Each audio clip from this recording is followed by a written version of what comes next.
Hi, welcome. I'm Nira Berry, the happiness coach, and I'm the host of Happy and Healthy, where we explore and discover all the many ways of keeping you feeling happy and healthy.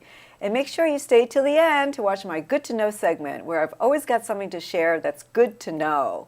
So today, I want you to please welcome my guest. We're going to learn all about pets and how they can help us and how you can help them too at the same time. So please welcome my guests, Lizette Chanock and Velenovsky, and you're with PetConnect Rescue. And I'm just so excited that you're here because I love helping pets, and I love helping ourselves at the same time and helping us feel happy and healthy. So Lizette, you actually founded the organization, right? I did, yeah, yes. So tell me a little bit. What inspired you to do that? I am a lifelong animal lover and always had lots of animals. And as my children started to grow up and had a little more time, I thought, oh, I'm going to get involved in this again. And I didn't think I was founding an organization like PetConnect. I thought I was just going to help a few animals. So I got the paperwork, nonprofit status, and right after that, Hurricane Katrina happened, and I was watching television, and I saw this footage of these animals, just looking for a place to go that would be safe, and it was incredible footage, and there were these subtitles on the screen that kept saying, if you are a nonprofit 501c3, please help, we're desperate for help. So I thought, oh wait, I'm 501c3. So I arranged a few friends to go down in a car, one SUV down to Louisiana, thinking they might bring back 2 or 3 dogs or cats, and I would have done something good. And the car came back literally packed, bottom to top, with dogs and cats. There were 33 in all in that one car. And suddenly, I had 33 dogs and cats in my garage. And so I just started getting the word out, please help, because we need a place for them to go. And you may recall that some of these animals, or actually all of them, could not be placed until we could try to find their owners. And volunteers started coming out of the woodwork. It was incredible, just so heartwarming to see these people come together. So out of a hurricane, PetConnect Rescue was born. Oh, that's so touching. It gets me all, because, you feel for these animals, they need us. Well, they're so helpless. Yeah. And if we don't step up, who will? Right, and you did, and that's just amazing. It's amazing. So, Lisa, maybe you could tell us, what is the difference between shelters and rescues? Well, shelters and rescues both perform a very, very important function, and I think the main difference between rescues and shelters, and certainly ours, which is a foster-based rescue, is that the animals that we bring in actually are placed in homes with singles, families, but they're in that home environment. So not only do we get to understand that animal so that we understand a good match and we can work with any issues that animal has,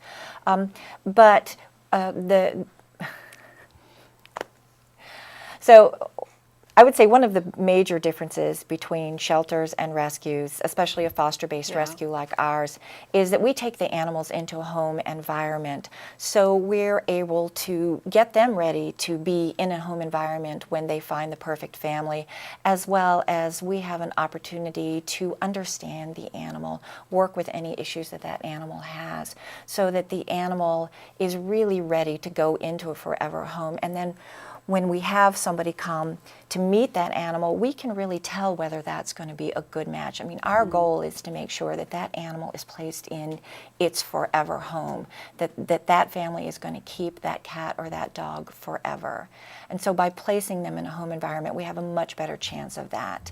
One of the other differences is with a rescue like ours, is there's no time limit. As long as the animal needs, he is with us until he is adopted or he or she is adopted. Shelters, unfortunately, don't have that luxury. They're often overcrowded. They don't have the space. And the end result is that a number of these animals end up euthanized. Oh, so sad. It is. It's incredibly sad. So I think that the rescues, like our rescue, perform an incredibly important function, and we are so thrilled that we are able to keep these animals for as long as they need to be with us. Wow, that really is amazing, and the people that do that are really angels, to keep those animals alive. Yeah. Well, and we're so lucky to have the foster network we have. We have an incredible volunteer network. We couldn't do it without them. I mean, they are actually the ones in there doing all of this every day on a daily basis because they love animals and they want to see these animals get the chance they need. And so, yes, I would say that our fosters and volunteers are definitely angels. Yeah, wow, I know. That's it's not always easy at the beginning, but that's wonderful that they do that. And I know that pets are in general are just wonderful and really help us feel happier and healthier. And have you noticed that with the pets that have been adopted, or like with their owners? We call them parents. That's right, animal companions, pet parents. Yeah, absolutely. I mean, you see it in almost every situation that an animal goes into that home situation, and it helps the animal and it helps the family. I know that my own mother, after my dad passed away, I mean, she was depressed, and we kept trying to get her to adopt a cat, and she wouldn't do it, and then a cat adopted her, and the change was immediate. It was absolutely immediate, and I know that Lizette has a lot of stories about seeing dogs and cats that completely transform a family or a person's life. Yeah, can you give us an example? I could give you about 1,000 Oh, okay. examples. One of the wonderful things about PetConnect Rescue is that we stay in touch with the people who adopt from us. And we have a Forever Home page on our website that people can send pictures of their happily ever after. Oh, lovely. And they often will share just how amazing it was to bring that animal into their home.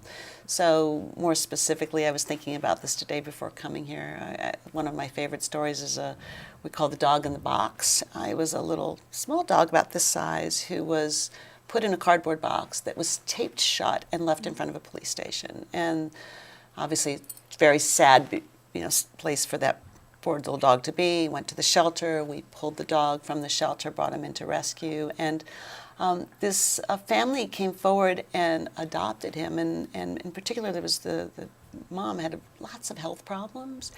And it just turned her life around because she felt so wonderful about being able to rescue this dog who had health problems and behavior, not problems, but was very shy, very scared. And it just transformed her life to bring this little guy named Charlie into her life. So that's just one story, but I could keep going. Yeah, well, we have another story. Okay, Yeah, I'll tell you a story about a cat. Yeah. We had a family who had an autistic child, or has. Everyone's still very much alive. And they went to our website and picked a cat out that they were going to adopt based on the recommendation from the therapist that they were working with. So they came to our adoption event to adopt this beautiful cat. And while they were there, the little boy, who was autistic, wasn't paying any attention to the cat they'd planned to adopt, kept looking at this other little kitten who was very homely looking. I mean, they're all cute, but not at all the striking looks of the one that they were planning on getting. And this kitten walked over and just climbed into his lap. Aww. So while his parents were talking about the one they thought they were getting, he looked down and he started petting the dog. And then, cat, listen to me. Petting the kitten and talking to the kitten. This is a child who didn't really speak much, and it transformed his life. So obviously, they ended up with that kitten, and they still write to us and say how much this little animal changed their families' lives because it was such a beautiful relationship and continues to be. Yeah, I know that pets in general really add so much warmth and love. It helps people that are lonely.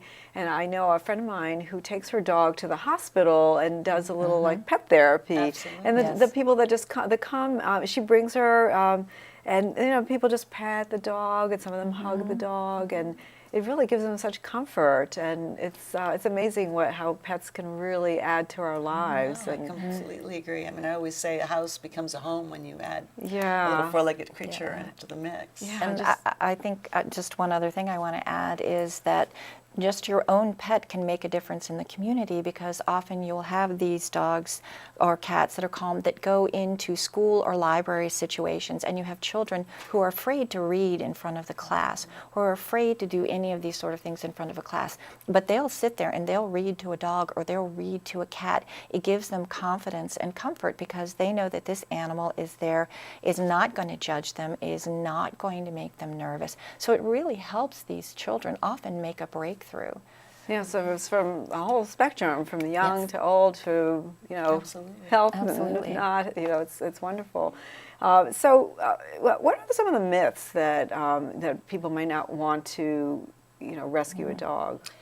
I think the number one myth is people think that they're going to get a damaged animal, that the animal has ended up in a shelter because there's something wrong. And it's completely untrue. In fact, I believe very strongly that these animals who have been abandoned in shelters somewhere realize, understand that they're getting a second chance. And they They're try grateful. they are grateful. Yeah. They really are grateful. And you see it when they come in. I mean, they just, one of the most moving parts of what we do is we pick up animals on transports. They're coming from shelters that are high kill, where they euthanize, and they come to us and they're loaded into these vans and crates, and then they arrive, and when you lift that crate out of the van into the arms of the foster home person who's going to take that animal, it's just like their body just relaxes and they let go, because they know They can sense that they're the safe. energy. Yeah, they feel it, even though that's not their forever home. That's a one step closer to home, but it's not. Yeah. They're not there yet, but they know it. What are some circumstances that people might give up a dog? Because I would imagine that some people are afraid to adopt a dog because they think it's damaged in some way, like maybe the owner gave it up because it was aggressive or something. Well, I think that's the big advantage of working with a rescue organization like ours, because we do get to know the dog or cat and get to know their behavior. So we try very hard to make it a good match and be a rewarding experience for the adopting family. So if they have young children and we see it's a dog that's scared of lots of commotion, we'll guide them towards another animal. It's not that we turn them down, it's that we try to turn them in a direction of an animal that would be more appropriate. So you know their energy. Yeah, and we're also very careful with animals with behavior problems. We won't start placing them until we've worked on it, and we have trainers who work with us and you help us. do? Oh, absolutely. Like in what capacity? As trainers. Yeah, but like what are some of the main things that they work on? Behavior issues. Yeah. It could be anything from being very shy to being too bouncy and knocking someone over. And not all of our animals are like that, but when we do have an animal with, I hate to use the word issue, but with some challenges, we will work with the animal carefully before placing them, or we'll make sure that this dog or cat goes to a family that can handle that. And I like to say that we're very proud of the fact that we stay with the adoption all the way through, from the time they come to us until they leave this earth, with the idea being that if you've adopted from us and you have a question and you need some help, call us and we will help. We will support that process to make sure that the animal can stay in the home that we found. Well, that's really good to know, and Yes. that's really wonderful that they have support should they need it. I think Absolutely. it's so important. Yeah. And I think most animals who are given up to shelters are given up for really unfortunate reasons, because maybe the people who had the animal didn't have the guidance they needed to keep that animal in their home. Yeah, I bet. So, well, we're going to take a short break, and it's wonderful so far learning all about pets and rescuing them with PetConnect Rescue. So we're going to take a short break, and I'm Nira Berry, the host of Happy and Healthy. So stay tuned. We'll be right back.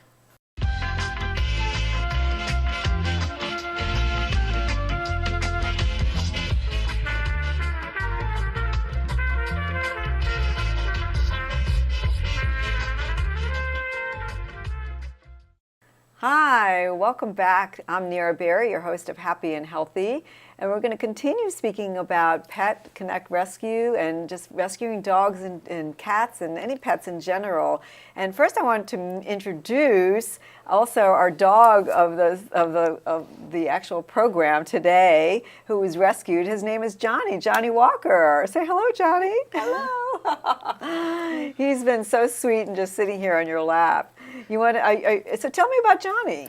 So Johnnie is one of our rescued dogs who was adopted by yours truly, I will admit. Fell in love with this little guy, how can you not? But he's a great representation of the kinds of dogs one can find in rescue. Obviously he's incredibly adorable, but I think they're all wonderful and they all have so much to give. And he was found abandoned in a small town in South Carolina, went to a high kill shelter. We pulled dogs and cats from high-kill shelters, was brought up here, and So he's from North Carolina, huh? uh-huh. Does he speak with does he bark with the Well, he has southern a very accent? funny bark, actually. When we first brought him in, we were fostering him, and he didn't make a peep, and he barely moved. And it's just amazing to see over these few weeks that we've had him, how he's gone from being this very timid dog. I don't think he was ever in a home before. He was not housebroken. Oh, really? He was half the weight he is right now, and his Was coat he was... like just loose on the streets? Yeah. Like, oh, it's so sad. And he's fully housebroken now, and incredibly people-oriented. And all he wants is to be held and loved. And Oh, it's wonderful. just a sweetheart I of a can little see, guy. You can He's see how you adorable. can get so much love from him. Oh my goodness, yes. So, I know Johnny's not necessarily an older dog, but you get a lot of older dogs, don't you, that need to be adopted? Well, those are the animals that touch my heart the most, the Yeah. ones that are older because they're the most overlooked, and the ones least likely to get a home.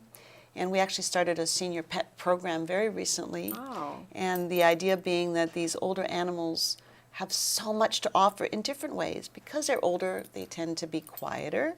They're most often housebroken, more likely trained. They're just easier to manage all the way around. And they're perfect fit for someone who maybe is older themselves and doesn't want a big German Shepherd dragging them down the street, but can handle a dog that doesn't need quite as much exercise and energy. And can Although- they still bond, like even though they're older, like and they've already experienced a certain period of life already? Will they still bond? So 100% Yeah. yes. Every single animal will bond, and Yeah. it's a myth to think that they won't. And as I think I mentioned before, somewhere they know that this is their second chance, and they just want to endear themselves to their new family. So That's so beautiful. never been an issue. That's so bonding with your beautiful. family. So we should all rescue older dogs Well, because they and need our yes. love. I would argue that it's actually a great fit for a young family as well when you have children, because a senior dog may be more mellow and more quiet and Yeah. able to take the rambunctious energy of a child and may not react as much as a younger dog. So I would argue that a Exactly. senior dog could work for all types of families. Much Yeah, less likely to chew up yes. the stuffed animals and Yeah, they're not toys. teething or anything. Right. Yeah, Yeah, absolutely. Yeah. So, what are some like real life obstacles that that you've seen that may prevent people from, adopting a rescue dog? From adopting, I don't think there should Yeah. be any Yeah, obstacles. okay. I think that should be it's just an easy decision. Yeah. If you want a pet, and it's Yeah. a dog or a cat, I would say please think first about rescuing as opposed to buying. And more and more people, I think, are aware of the importance of rescuing now, and it's Yeah. a wonderful thing. Like you say you have a rescue animal, it feels good. Like Yeah. they're featured more. I think, though, the sad part is that people give up their animals, and why do they give them up, and could that have been prevented? So, how could it have been prevented? Give me an example. I think you have to know what you're getting yourself into. So if you're going to adopt a puppy, you got to be prepared for really being around, socializing them, spending time with them, baby proofing, pet proofing Yeah. your house. You have to make sure you have the time, especially if it's a dog. And if you don't have the time, if you work full time, for example, that doesn't mean you can't have a dog or Yeah, a cat. can it work? Absolutely.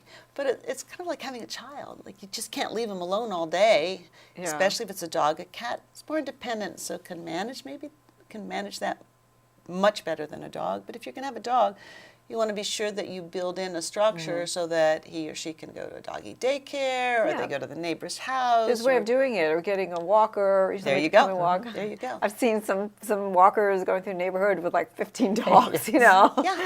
It's very sweet to watch. Yeah. So there's ways of doing it, even though many people in our audience work full time. Most people But do now. Yeah. So that shouldn't just be a reason to not adopt a pet. There's ways of working it out, but just to think about it ahead of time. And make sure that you're prepared for the cost, because obviously if you are doing a doggy walker or a doggy daycare, there's a cost that's involved in that. So look at that whole picture and recognize where what you're getting yourself into, so that you're not then surprised Yeah. down the line that, oh my gosh, I can't manage this. My dog's destroying my house because I'm never home and I can't afford doggy daycare. That's not a good that's not a good way to go Right. forward. So what is the process? Like if somebody wanted to adopt a dog, you have a variety of dogs, right? Mm-hmm. Like, like, and you can, somebody can adopt a purebred if they wanted to, right? Absolutely. It's not like these are all, I mean, not that there's anything wrong with it, because I have a mixed, I have a little rescue dog myself. It's a mixture of different things, and so they're all great. But if somebody really wanted something specifically, they could find that, right? So yes, they would go on the internet onto Pet Finder and put in where they live and what kind of dog they're looking for if they really want to adopt a certain breed. Otherwise, they can just put in where they live and see which animals What's are available, available. yeah. Right. And you've got those cute little pictures, Absolutely.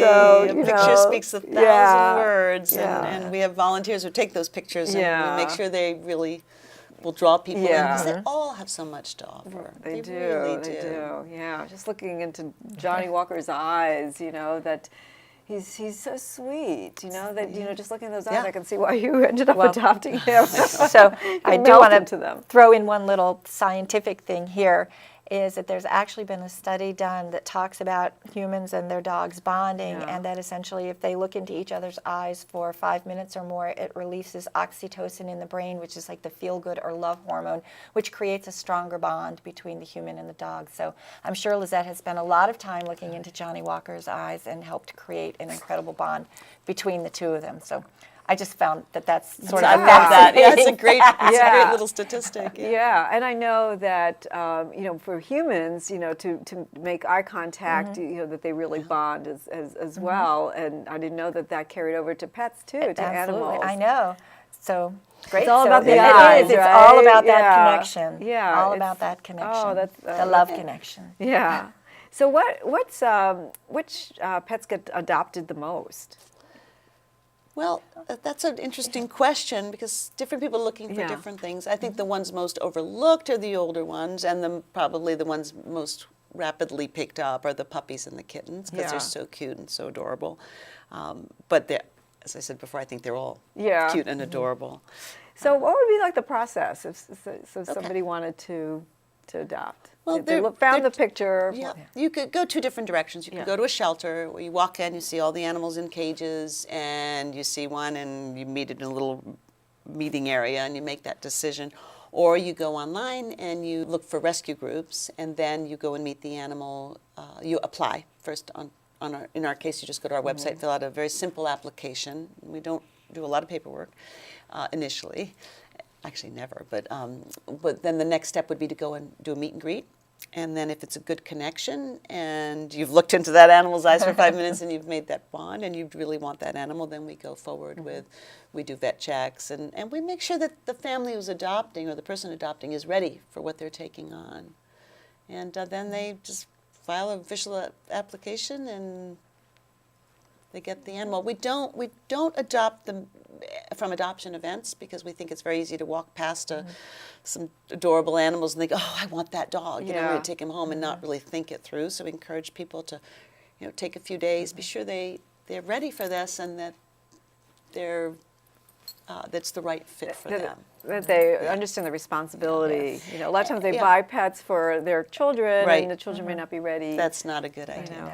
And Or I'll as a also say gift. that not everyone maybe is at a time in their lives when it is the right time to adopt a dog or a cat. And then I would say, well, if you love animals and you still want to do something, there's so many ways to help and volunteer. They can volunteer. Please. You always Yes, need people to we're- foster, I bet. We're looking for fosters, we're looking for adoption coordinators, we're looking for transporters, we're looking for, you Yeah. name it. We have a volunteering opportunity. Well, that's really great because I know people just, at least I do. I love animals, so I really would love to help, and I know other people that do as well. I have your email, I'm taking you.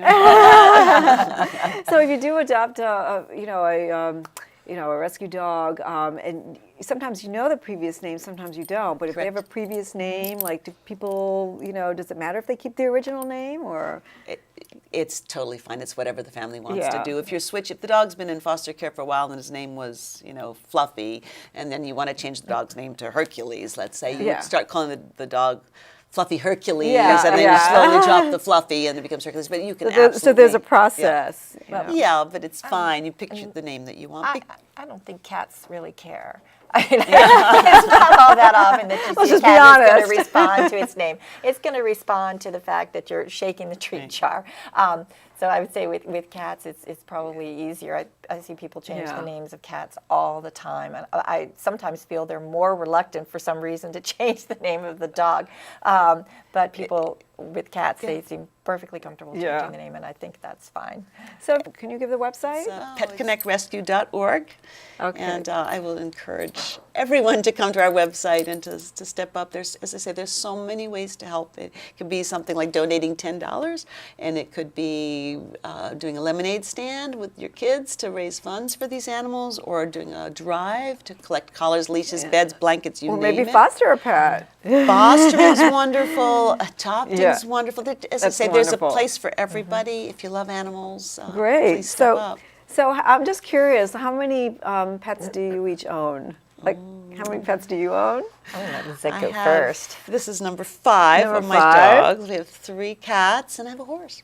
Oh, lovely. And Lisa? I have 6 cats, but they're not all mine. 3 of them are our cats, and then 3 are long-term fosters that have special needs, which is also something that we often need, are those fosters who have the experience and the willingness to take on those animals that might have a few special issues. Don't keep them from being adoptable. Don't keep them from having a wonderful quality Yeah. of life, but They they just have may need just a little Just more extra need care. that special person. Yes, exactly. So thank you so much both for being here today and telling us more about how pets can really add to our lives and how we can help them by rescuing them. So I really appreciate you both being here today. Thank you so much.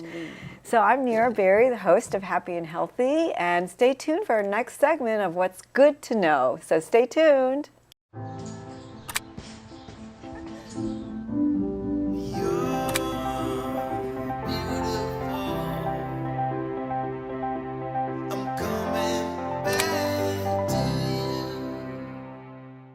Hi, I'm Nira Berry, the happiness coach. And as part of my series on success at work and in life, I'm going to speak to you about pets and the value that they add to your life and the happiness they add to your life and how they can reduce your stress. It's such a wonderful feeling to come home after a day of work and just have this animal who gives you unconditional love just greet you at the door, or rolling up on its back and letting you pet its belly. It's such a wonderful feeling. And so, always consider that maybe pets can really add something to your life. I know I rescued a dog, and all I can tell you is if you look up the word joy in the dictionary, you'll see her face. She brings me such joy and happiness, and so I really recommend it to everybody to really think about how pets can really add to your family and to your life in general, and how they can actually reduce your stress. And there have been scientific studies showing that, and that's why a lot of animals are brought to hospitals to help patients reduce their stress and to feel really comfortable and more relaxed. So think about pet adoption, and whether or not it's from a rescue or from a shelter, think about how it can really help your life and take action. Why not? Why not try it? So I'm Nira Berry, the happiness coach, and let me know how it helps you. You can reach me at info@niraberry.com, and my website is niraberry.com. So thanks for watching. It's been Happy and Healthy. I'm Nira Berry, your host, and I hope you have a happy day.